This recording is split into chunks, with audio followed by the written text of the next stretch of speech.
kanyang unang sahod. At nangako ito sa mga pamangkin na mag-uuwi siya ng donuts at iba pang kasal. Dito god sayang kwan. Kaya naman excited Sa amin sila yan, ng bawal mga panganap dito. Ha? Yung tanawa ko Subalit lang ang ang kanilang premium ni Bong Sol pananabik ay ko na napalitan dito. ng pag-aalala. Tanawa di Tuluyan ng diri po lagunin sa ng bato piling kasi may nakasuhat diha. at bumaling ng Kadaog gabi gani. ay hindi pa ito nakakauwi. May marka. Sige daog ka ba?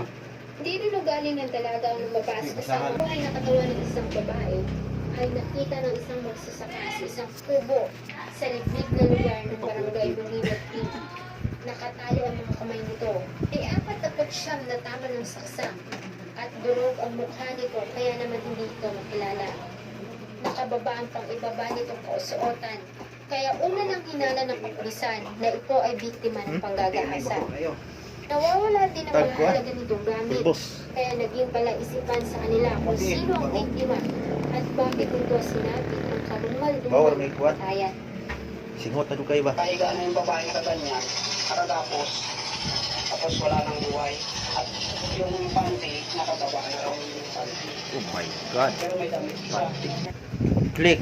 Nakuha sa crime Click scene 160. Yawa dili na siyang inaksan at saka ng dugo na siyang ginamit sa pagpukpok sa Kundi yung mga day nga 160. October 30, 2012. Pauwi ng kanilang bahay sa Molino hanggang sa Inmax, makapanayan kuan. nila ang isang puto May lain na. vendor